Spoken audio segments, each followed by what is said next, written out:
fundamentals, let's talk fresh stock recommendations. And for that, our chartists are joining in, Nooresh Merani and Kunal Bothra, who's with us in our studios. Kunal, let's begin with you then. We did put the brakes on that 3-day gaining streak. What is this indicative of and what levels are you tracking? Good morning, Avan. So yesterday's data point was clearly in the favor of options writers, where there was huge amount of call writing at the 18,300 strike, and that's where the indices closed in just about that flattish line at the 18,300 mark.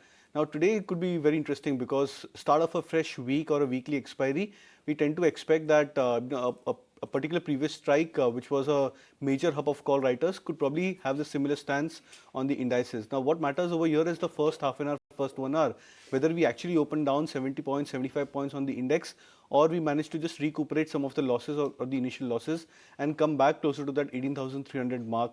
That could really determine the texture of the markets for the rest of the day. So I think 18,300 would now act as a major pivot, and the higher we are above those levels, 18,300, the better the market texture could probably improve. But if we are significantly below the 18,300 mark, say for the first half an hour, 1 hour, then there could be more additional pressure for the index at least throughout the day.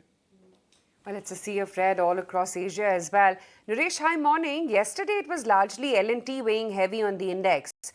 Do you see some more pain for L&T and perhaps the metal sector too? So I would expect L&T to reverse from the 2200 band. So not much left at 2240, 50 levels.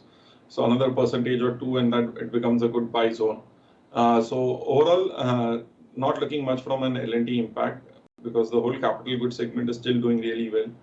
Metals have continued to be in a sideways to a downward trend selectively, and every metal stock is doing a different move. But in that case, not very bearish as such over there as well, and they have a very low weight on the index, so would not make the index much of a move. Overall, the view remains same. We get into a newer base. 18,200 crossed, opens up a move to 18,600. The new base could be closer to 18,000 now. Yesterday was a day where the broader market still did better than the indices.